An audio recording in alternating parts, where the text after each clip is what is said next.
much. I'm sorry that Gabor couldn't be here to give this talk. Sorry. Yeah, so hopefully this will be different enough that, and I'm going to do a board talk now instead of slides. Right, so, okay, so let me tell you what, okay, so this is a talk called Sasaki-Einstein Metrics and Case Stability, which I'm very honored that was recognized by the FSA award. But let me begin, since this is not maybe such a standard thing, let me begin by telling you what a Sasaki-Einstein metric is, what a Sasakian manifold is. So we say that a compact Riemannian manifold, let's say S does not mean the sphere, although sometimes it will mean the sphere, but hopefully I'll be able to distinguish those two. So real dimension 2n plus 1 is called Sasakian if when I do the following thing, so I take the cone over S, the Riemannian cone over S. So this is, you just take the product with the positive real numbers, and then I take the metric, which is dr squared plus r squared g. Okay, so the requirement is that this cone is scalar. So it has a parallel complex structure with respect to this cone metric. Okay, so a sort of nice calculation, Riemannian geometry calculation, says that if Ricci of G is, I believe, 2ng, then we say that S is Sasaki-Einstein.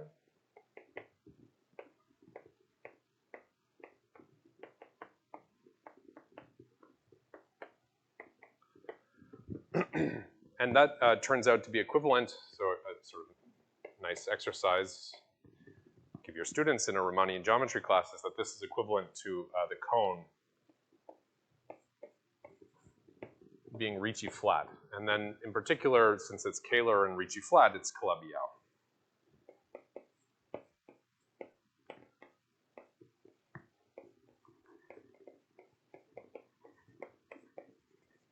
So in particular, this is this being Sasaki-Einstein is equivalent to the metric cone being a conical Kähler-Einstein Calabi-Yau manifold. So conical Calabi-Yau. Okay, so or in other words, a Calabi-Yau cone. So why do we care about Sasaki-Einstein metrics? There are sort of two reasons. One is for their role in geometry. And the way that these come up is, well, suppose you were studying, suppose you had a sequence of manifolds, xi, gi. Let's say these are compact Kähler.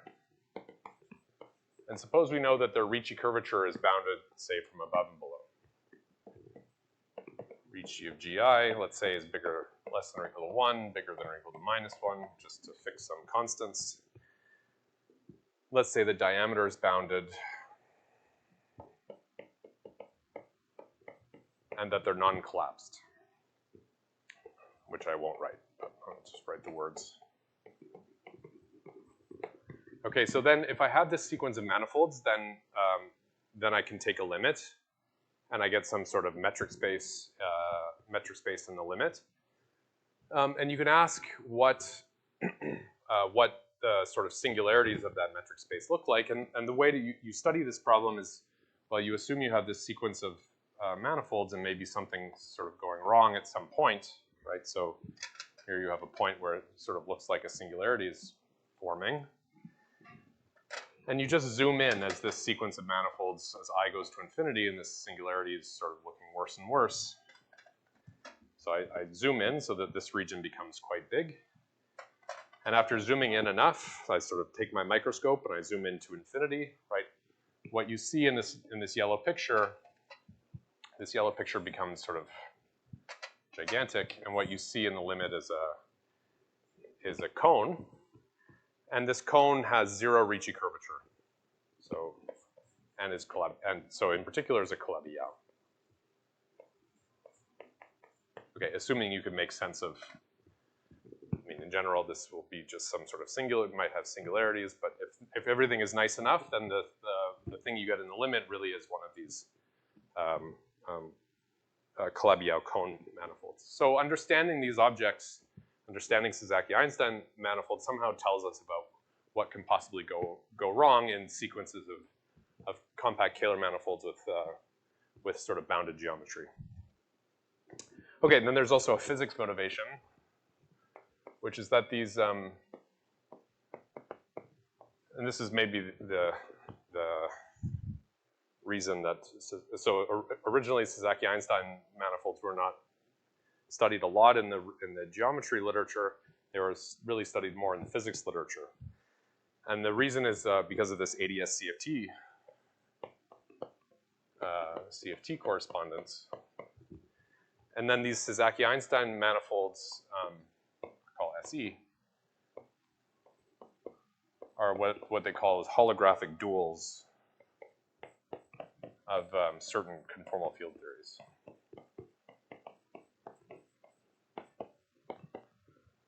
Of certain CFTs.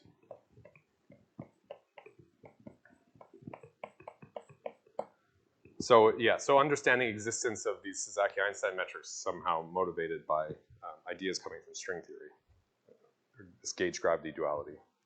Okay, so let me give you a bunch of examples. So one of the, right, so this talk is going to be long in examples and short in proofs. So, but it's good. One of the nice things about Sasakian geometry is that it's easy to come up with tons of examples. So the first example, right, is that you start with a Kähler manifold. So if X is compact Kähler, and suppose it has an ample line bundle over it. Okay, so then I can take a negative metric on the dual. So this, in the sense that the curvature of H is negative. Okay, and then I can consider a function from the total space of the dual bundle to R plus, which just sends a point in the dual, or in this bundle, to its norm. So let me call this R squared. Okay, so this is a function, and it turns out you can calculate. Okay, so two things. First of all, the 0 section in this line bundle can be blown down, possibly to a singular point, but I take y to be L inverse minus the 0 section, and then I blow down the 0 section. So this is what I will say use for blowdown. So this is an affine variety.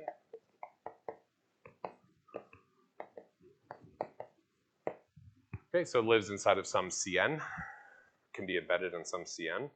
And then this function, R squared, is strictly plurisubharmonic, and it's, so it defines a Kähler metric. So I dd bar R squared is a Kähler metric, is Kähler. Okay, so this is what the associated metric is G bar in this example, right? And if I take the restriction of G bar to the link, which is R equals 1, this is a Sasakian metric.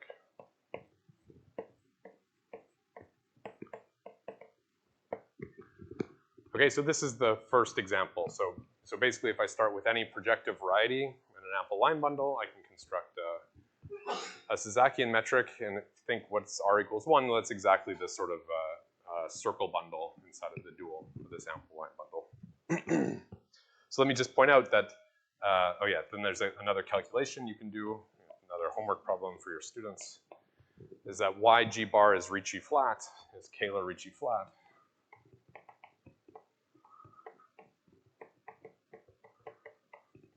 So it's Calabi-Yau if and only if this metric if and only if the metric coming from H, if and only if L is a multiple of the anti-canonical bundle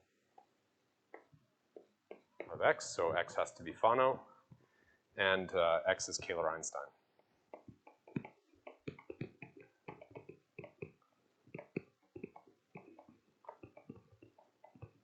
Okay, so these Sasaki-Einstein metrics are sort of generalizations of Kähler-Einstein metrics. And let me point out one more thing, which is that Y has a C star action, right? There's a natural C star action just coming from scaling the fibers of this bundle, right? Right, so this Y has a natural C star action. Okay, so let me give some examples. So of course the easiest example of this is when X is Pn. And then you of course get Cn, and the Sasakian manifold is the sort of standard, sort of standard hot vibration of the sphere to Pn.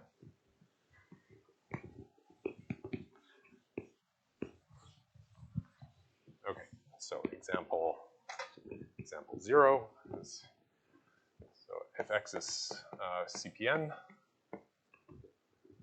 then Y is Cn plus 1, so L is O minus 1,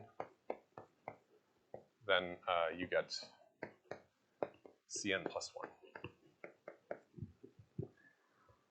Okay, and if you take the Fubini-Studi metric on Pn, then you get the standard flat metric on Cn plus 1.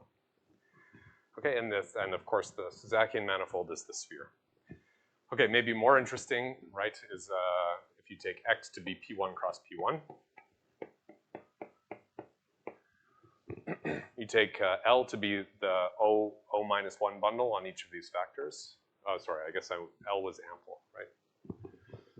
So take L to be, let's say, O11. Okay, so I just mean degree 1 on each factor. Okay, so then using this line bundle, you can embed P1 cross P1 into P3.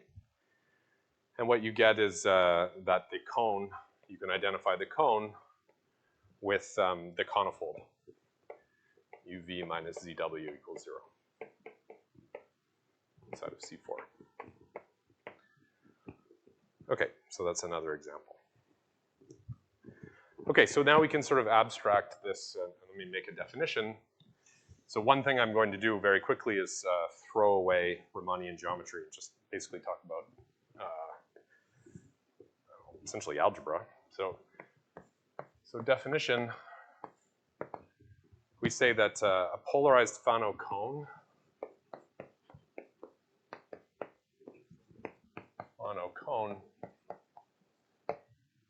say of dimension n,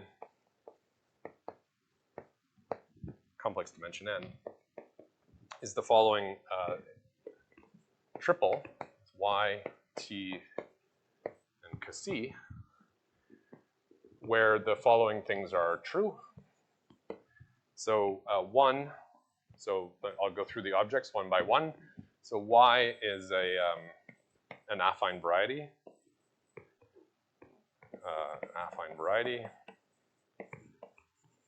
I'll assume that the origin is in y. Okay. It's dimension n, obviously. I'm going to assume, okay, so here and there I will assume that y is smooth away from the origin.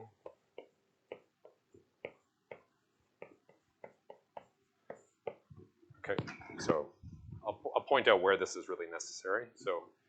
So associated to this affine variety, there's a coordinate ring, which is the ring of all sort of polynomial functions on y. So this ring is C of z1 up to zn. And then I quotient out by so y is an affine variety, so it's the zero set of some collection of polynomials. So I quotient out by the ideal generated by f1 up to fk. And then it's the usual thing. Y is just the spec of its coordinate ring. Okay, so as an affine variety, right? So Y is F1 equals 0 equals F2 equals Fk. Okay, so that's Y. So Y is an affine variety. T is going to be a torus, which acts on Y. So T is a torus inside of UN, which you usually will assume is maximal. So let's say a torus. Let's say by convention always maximal. Torus of automorphisms. Automorphisms acting on Y. Acting on Y. Okay, and so I have this torus that acts on Y, so then it just decomposes this ring into eigenspaces. So R decomposes into weight spaces, parameterized by things in the dual torus, okay, where T is the Lie algebra of a torus. Okay, and then what is this Cassi? So this is 2. What is Cassi? Cassi is an element of this Lie algebra.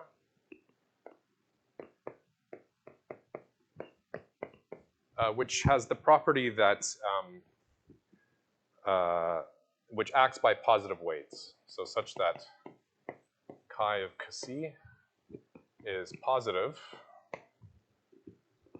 for all chi in the dual, Lie algebra, whose associated weight space is non-empty.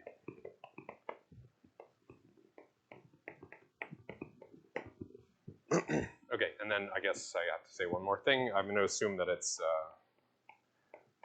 Y is Gorenstein, possibly Q Gorenstein, but let me just assume Gorenstein for now. And has a log terminal singularity. And log terminal. Okay, so this just means that there is a holomorphic volume form on Y, which has finite volume near the singularity. Okay. Because it's Calabi-Yau, right? After all, this thing is supposed to be Calabi-Yau. It should have a holomorphic volume form. And then because I have this torus, I can actually make this holomorphic volume form in equivariant under the torus action. And I need this holomorphic volume form to have finite volume. Okay, so E, there exists a holomorphic volume form. So non-vanishing section. Holomorphic N form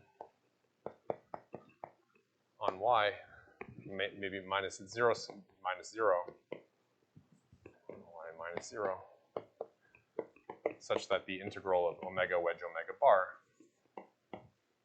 is less than infinity near in some ball around 0. Okay, so that's what it means to be Gorenstein and log terminal. Okay, so then it's just a fact, okay, that Sasakian manifolds correspond to polarized Fano cones. That's what I call it, polarized Fano cones. Right? So this is a way of abstracting or thinking algebraically about what it means to be a Sasakian manifold. So Sasakian manifold corresponds to polarized Fano cones.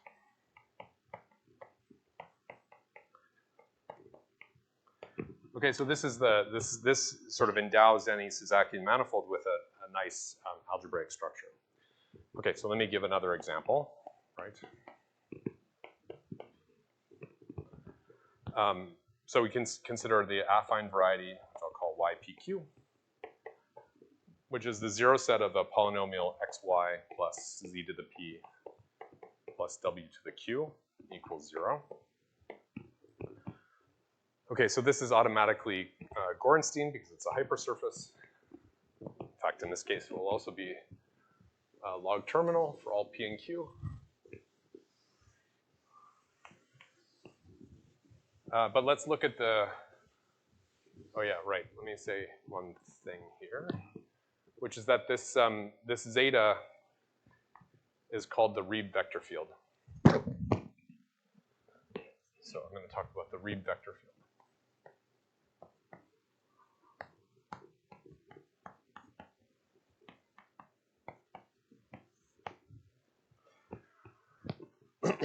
Okay, so let's just do an example to get a feel for this. So I have this, the zero set of this polynomial inside of C4. It has a T2 action. So there are two vector fields, two diagonal matrices which preserve this singularity. So one acts by, they're both diagonal matrices. You can almost see what they should be. Well, you can probably see what they should be. So one is acts on X with weight 1, Y with weight -1, and just preserves Z and W. Okay, so you can check. This goes to X times, or lambda times X. This goes to lambda inverse times Y. Those cancel. Z and W are fixed. So indeed preserves the zero set. And then there's another action which acts on each element in the following way. So let's see, lambda to the 1/2, lambda to the 1/2, lambda to the 1/p, and lambda to the 1/q. Okay, and so indeed you can see that, so this one does not act on everything with positive weights, right? Here you have a positive weight, here there's a negative weight, here there's 0. Here you have a positive weight on everything, right? So this is what would be called, this is a candidate for a Reeb vector field.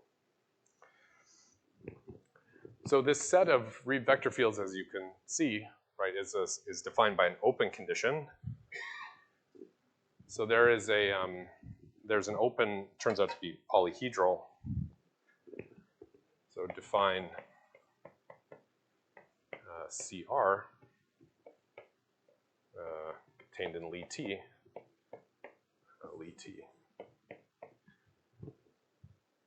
Is the space of Reeb vector fields. So it's the space of all vector fields that act with positive weights.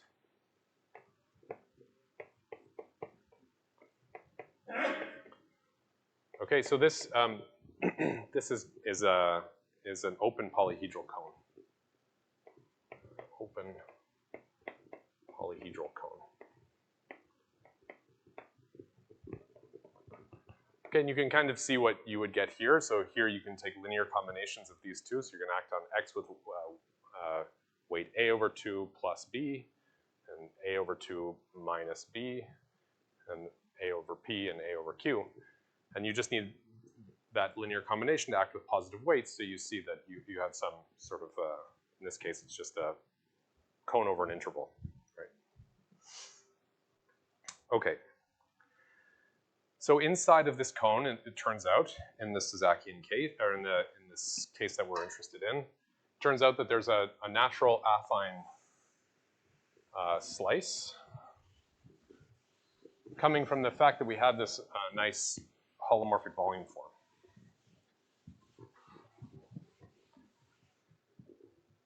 So here's a sort of lemma, which I won't prove. But if you consider the set of Reeb vector fields, which act on the holomorphic volume form, so if I take the Lie derivative of the holomorphic volume form, and this is I n times omega, so it acts on the holomorphic volume form with weight n. This is an affine slice. Affine slice of CR, Oh yeah, I should have said CR is a open convex polyhedral cone. Okay, so this cone looks something like, I don't know, maybe it looks, CR looks something like this. Okay, and then you slice it with a hyperplane coming from this condition imposed by the holomorphic volume form, and you get a convex polygon. So this is a convex polytope.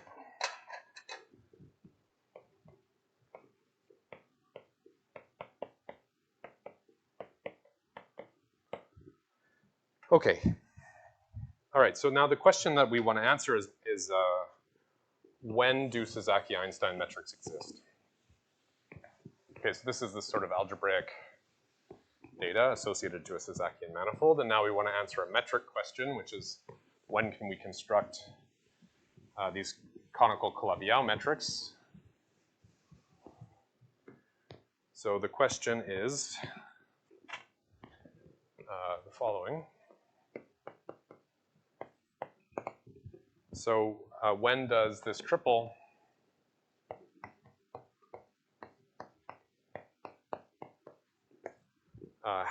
admit a Calabi-Yau cone metric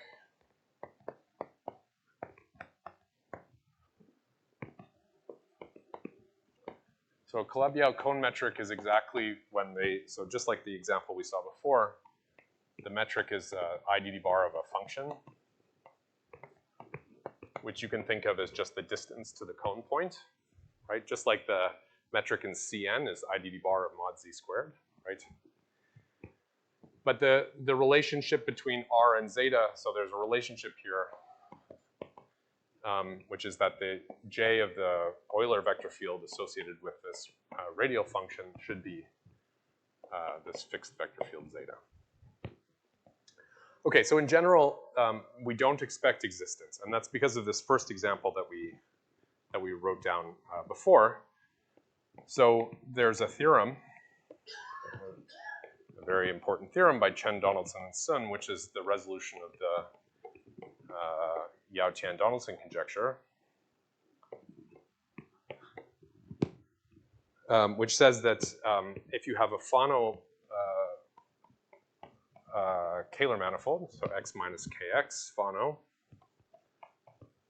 then this has a Ke metric if and only if x is k-stable, which is some purely algebra geometric condition. So this is algebra geometric.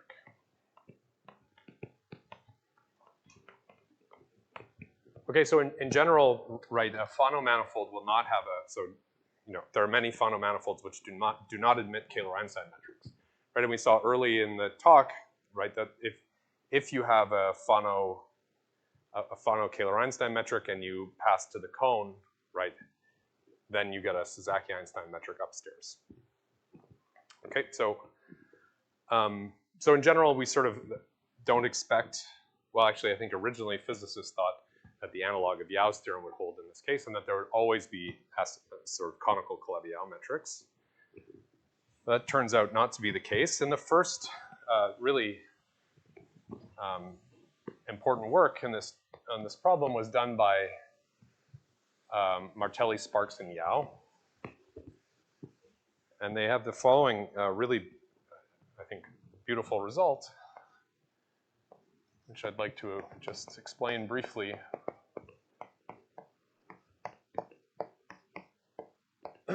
Because it really sets the stage for what I'm going to say later. So what Martelli, Sparks, and Yau did is they wanted to understand the existence of Sasaki-Einstein metrics. And of course, Einstein metrics are critical points of the Einstein-Hilbert functional.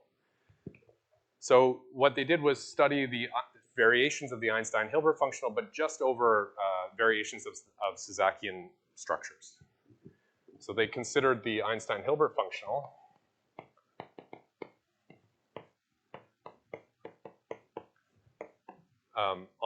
just on Sasakian metrics, but where you're sort of allowed to vary the Sasakian structure. Okay, what they found is that you can write the Einstein-Hilbert functional in the following way. You can write it as an integral over the cone of the Gaussian weight times the volume form. Okay, and it turns out that this actually doesn't depend on anything except for the choice of Reed vector field through this sort of compatibility condition. So you can think of this as some analog of fixing the Kähler class in Kähler geometry. So this turns out to just be a function, which I'll call A0 of zeta, and it's just the volume. I mean, this is really just the volume of SG for any Sasakian metric, which is compatible in this sense with the choice of Reed vector field. Okay, so that's already quite surprising, maybe, right? But what they also showed was that as a function, so if I take this A0 and I just restrict it to functions on this slice, that actually it's a strictly convex function. So A0 of zeta is a map from this slice inside of the Reed cone to the positive reals is strictly convex.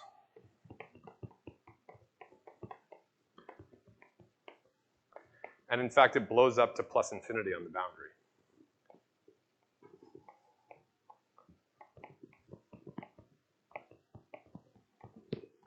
Okay, so that's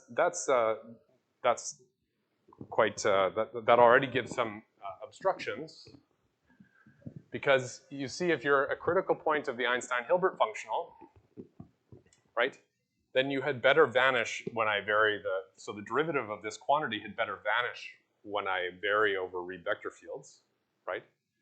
That's certainly one thing I can do. And this theorem tells you that there is a unique point in this slice where that happens. So that means that that if there is a Sasaki-Einstein metric, right, there is actually a unique choice of this zeta, which can work.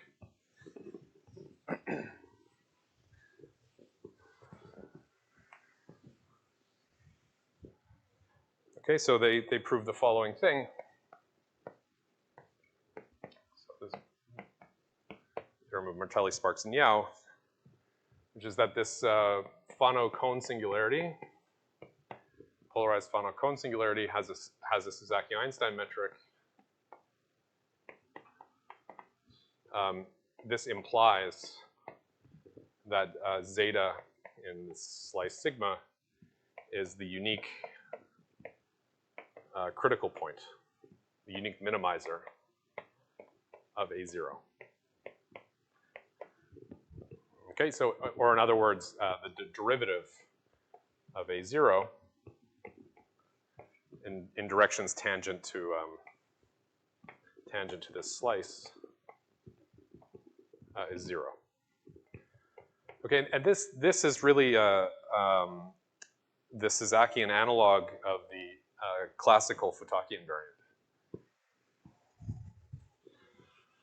Okay, but then you can ask, well, how do you compute this A0 in practice? Actually, it turns out it's not very hard in examples, because you can extract it, turns out, from the multigraded Hilbert series. So computing A0.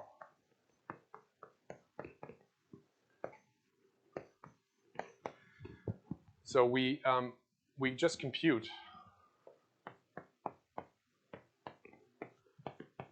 this function, f of zeta and t, which is the sum over all of these weights in the dual Lie algebra,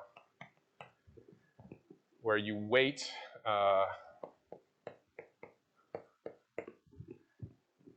so this is literally the multigraded Hilbert series up to a change of variables.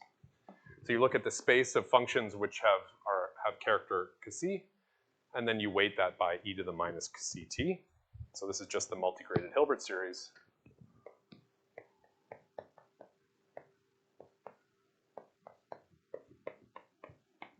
So in fact, if you have a computer, these kinds of, Macaulay 2 can compute these things very quickly. And then it turns out that this has an asymptotic expansion of the following form. So A0 appears as the leading order coefficient, and then there's some lower order terms.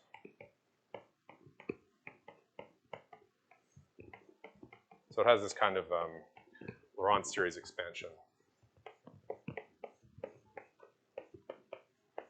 Like this. So in fact, you can just, this A0 is just the leading order term in the asymptotics of the Hilbert series. Okay, and then in fact, maybe sort of surprising, well, it turns out you can prove this from some theorems that were known before, but that this slice sigma r that I wrote before, it's in fact just it's just defined by these coefficients. So you take the second order the second coefficient in this expansion, and I just set this equal to n times n minus 1 over 2. So what's maybe surprising is that A1 is a linear function times A0. Okay, so this is something that you can sort of easily compute in practice. But let me just give you an example. What time am I supposed to stop? In 5 minutes? No, 2:15. Okay, so 3:10. Okay, good. So let me give you an example to sort of illustrate how this is different than the sort of usual Kähler setting. So here's an example. So it turns out, so this is a classical result of Matsushima, but if you look at the blowup of P2 in a point, this is Fano, but it does not have it has no Kähler-Einstein metric.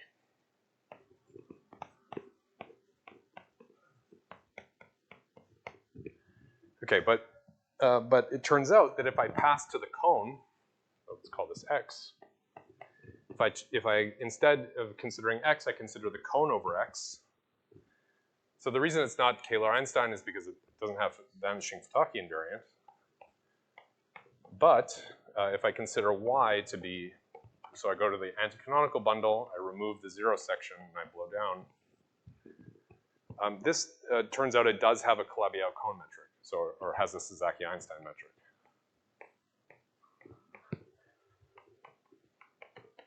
You just have to change the Reeb vector field, right? So this one, the existence of such a metric here would imply that you have a Reeb vector field for the standard rescaling coming from the fact that you're, where you scale all the coordinates of Cn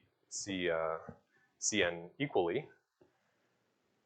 But here if you pass to the cone, you have this freedom to change the Reeb vector field to something which actually in this case turns out to act on the coordinates with irrational weights. And then you can prove that this, or well, you can't prove it by hand, but it's a theorem of Futaki, Ono, and Wang that that this will have a Sasaki-Einstein metric. So there's a theorem of Futaki, Ono, and Wang that says actually that if you have a toric Sasaki-Einstein, or toric Sasakian manifold, so if YTZ is toric, so in the sense that the torus has the largest possible dimension, then this has a Sasaki-Einstein metric as long as you choose zeta, this Reeb vector field, to be the unique one that minimizes the volume. So actually the Sasakian case is a little different than the Kähler case. So by passing from Kähler to Sasakian, you will get some new examples which maybe you didn't see before. Okay, so then there exists a Sasaki-Einstein metric if and only if zeta minimizes A0. Okay, so that's a positive result. So you could ask, okay, so that's very good, right? But in this Martelli-Sparks-Yau thing, it can happen, and it happens quite a lot, that this zeta that I was considering a minimization problem on is actually a point, right? There can be a unique vector field which rescales. So for example, so sort of example where we don't know anything yet is that if you took a sort of generic Brieskorn-Pham singularity, so something like sum of zi ai equals 0 inside of Cn, this will only have a single, has one Reed vector field up to scaling. So then there's no minimization problem to study, right? You're just minimizing over a point. So then we don't have any obstructions. So what should we do? Well, the idea, building on ideas from Kähler geometry, going back many years, is to introduce new symmetries by degeneration. So the idea is to degenerate. So the idea is to introduce new symmetries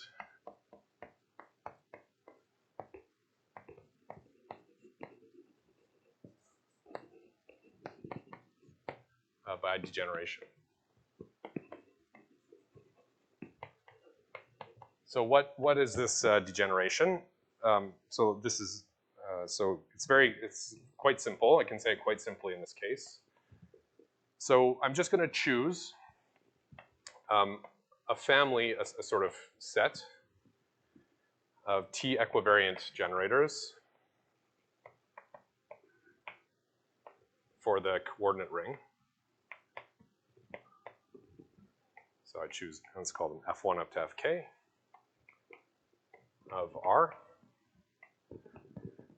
Okay. And so for each of these so each of these generators, I'm going to consider a weight. So weights, W1 up to Wk. So one weight for each generator. These are just real numbers. Okay. So you can imagine in this example, you could choose Z1 up to Zn and Z2 cubed, right? Those generate. And for each of those, I choose a weight. So then what I do is, once I have these generators, I get an embedding into Ck by F1 up to Fk. And then I can act on Y with these weights. And then you act by the matrix T to the W1, T to the Wk. Right, so this map just sends F1, this generator F1 goes to Z1, etc. So Fi goes to Zi.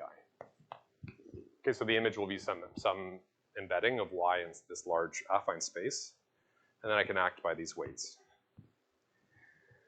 Okay, so this gives me a family of T-dependent varieties, Yt, and I can take a limit over T as T goes to 0, take a flat limit. So we'll take a flat limit to Y0, it's the flat limit as T goes to 0. Okay, so this Y0 is some sort of scheme, right? But the point is that because you notice, okay, so as T goes to 0, sort of by definition, the central fiber, this Y0, which is possibly quite singular, will be preserved by this, this C star action, right? So let's call this lambda of T. So lambda of T act on Y0 is Y0. So if I started with something that only had a one-dimensional symmetry group, because this commutes with, these are T equivariant generators, so this central fiber now will have at least a two-dimensional symmetry group. Okay, so then Y0 has a large, usually strictly larger, unless it's sort of trivial,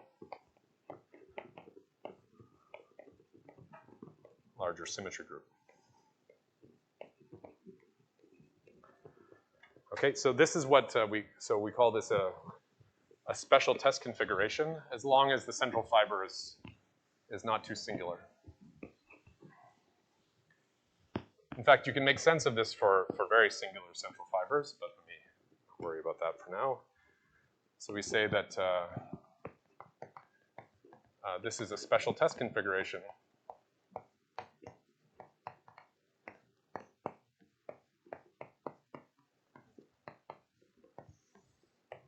If the central fiber is a normal affine variety.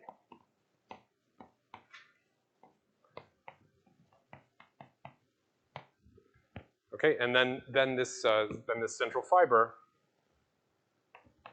is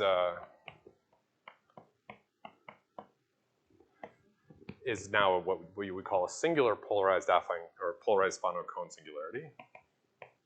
So then I just remove this word smooth from the definition, the phono-cone singularity.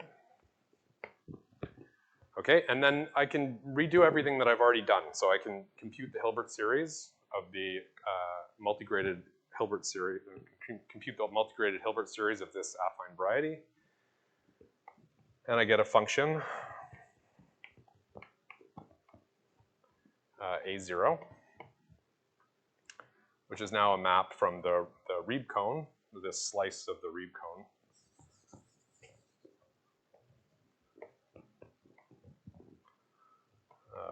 Y prime to the positive real numbers. So this is like the volume of this singular this singular Sasaki-Einstein manifold. 0. And this, yep. Yes, very much depends on the choice of F1. Yeah. So this is now going to have at least dimension 2, or at least dimension 1, since the original thing had at least dimension 0. And now I can do the volume minimization again. Okay, so we say that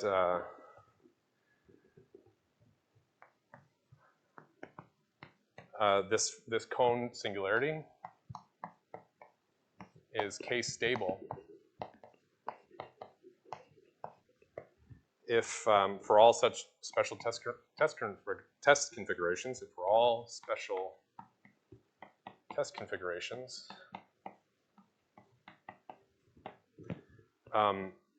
this volume, when I start moving in the direction of this new symmetry that I've introduced, is always increasing.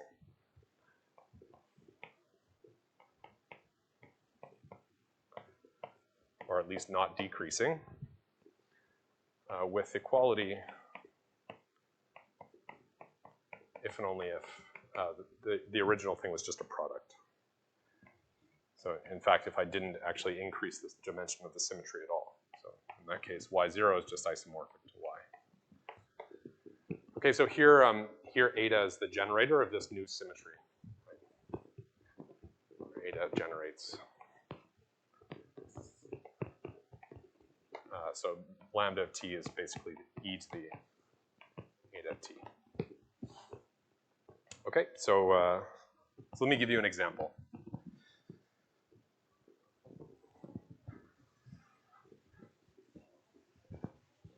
So again, this is the kind of thing that for sort of simple test configuration, well, in practice, this is quite computable. I mean, case stability is hard to compute, hard to check in general, because it has this sort of unfortunate for all appearing in it. But for any given example, it's not that hard to compute. It's the kind of thing Macaulay can do very quickly. So let's go back to this example that I wrote before of this ypq, xy plus z to the p plus w to the q equals 0.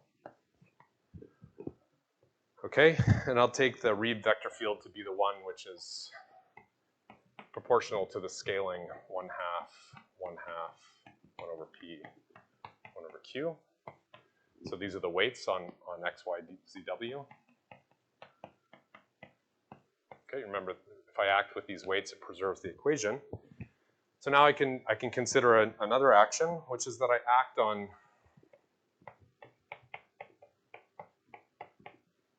I'm just going to act on z with weight 1 and leave everything else alone.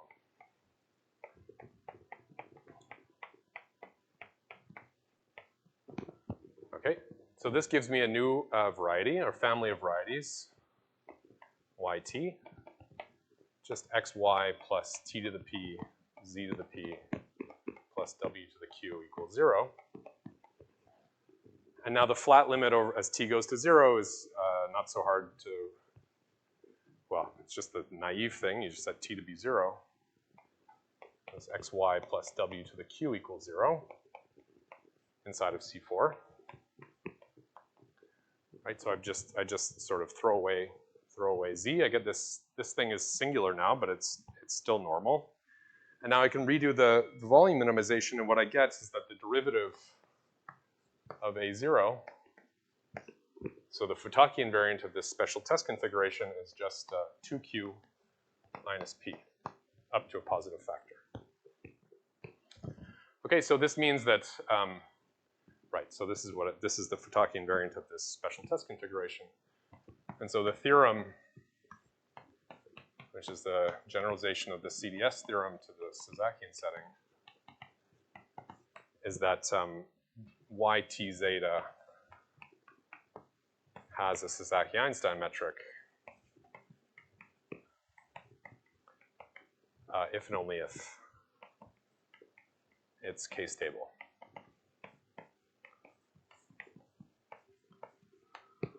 Okay, but this is kind of interesting because it produces many new examples of Einstein manifolds. So, for example, it turns out that for this particular affine variety, there are only two degenerations, two special test configurations. One by acting on Z, which I've done here, and the other one by acting on W. So that means, so you can imagine what the Futaki invariant of the other one is, just switch Q and P, right? So what we conclude is that these YPQs have Sasaki-Einstein metrics if and only if 2P is bigger than Q and 2Q is bigger than P.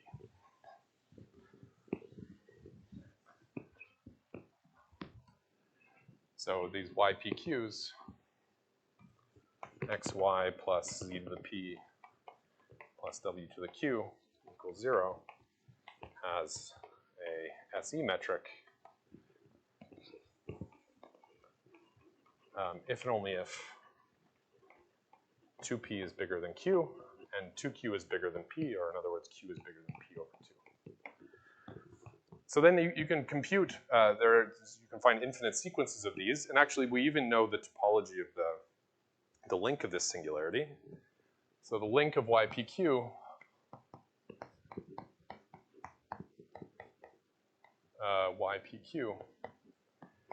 is, it just depends on the GCD of P and Q. So I take the GCD of P and Q, I subtract 1, and I take that many copies of S2 cross S3 and connect some of them with themselves, where when this is 1, I think that means I'm on S5. So as a consequence, you can write down infinitely many sequences, or infinitely many P's and Q's, which are relatively prime and satisfy this inequality. So you conclude that there exist infinitely many distinct Einstein metrics on S5, also on any number of connect sums of S2 cross S3 on S5. And actually what's also very interesting is that you can compute the volume of these purely algebraically, and they volume collapse. So the volume goes to 0 as sort of P and Q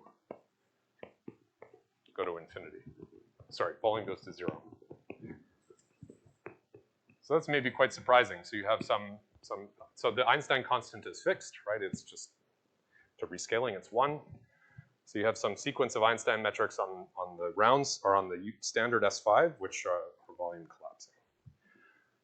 Okay, so then people with more sophisticated algebraic techniques than us got involved. And there's another theorem by Yuchen Liu, Sano, and Tassin. And they considered these all Brieskorn-Pham singularities. So they considered singularities of this form. So these are a classic set of singularities. So for example, all the exotic 7 spheres discovered by Milner appear as links of these guys. So A1, let's say we order these exponents in the following way. So then this has a Sasaki-Einstein metric. They prove that this has a Sasaki-Einstein metric if and only if the following very simple condition holds. 1 is less than the sum of 1 over AI, and that has to be less than or equal, or strictly less than 1 plus n over the largest one of these. Okay, so in fact, this lower bound, this is just saying that the singularity is log terminal. This is log terminal, and this is where k-stability comes in. So as a consequence, they concluded that, let's see, for any n bigger than or equal to 3, and any 2n minus 1 dimensional homotopy sphere, which bounds a parallelizable manifold, it will admit infinitely many distinct families of Sasaki-Einstein metrics. And in fact, those will all also volume collapse. So this implies, so maybe instead of writing all those words, this implies that there are many infinite families of SE metrics on homotopy spheres. So for example, the exotic 7 spheres. So yeah, so I will stop there.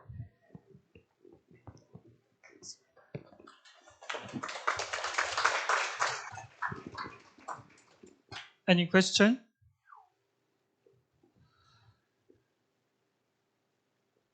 I have a question. Yeah. How can we see the regularity if we assume the stability? How to prove because Y could have singularity. Y could have singularities. Yeah. Right. You mean, so Y, so it is, right, so sorry, when I say it has a Sasaki-Einstein metric, I mean that Y has only an isolated singularity at the origin.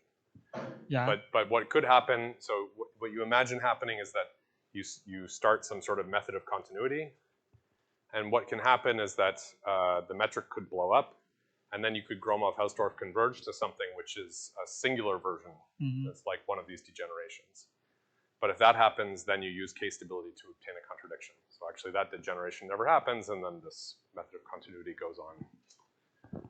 Okay. Yeah. Thanks. So if there are no further questions, let's send the speaker again.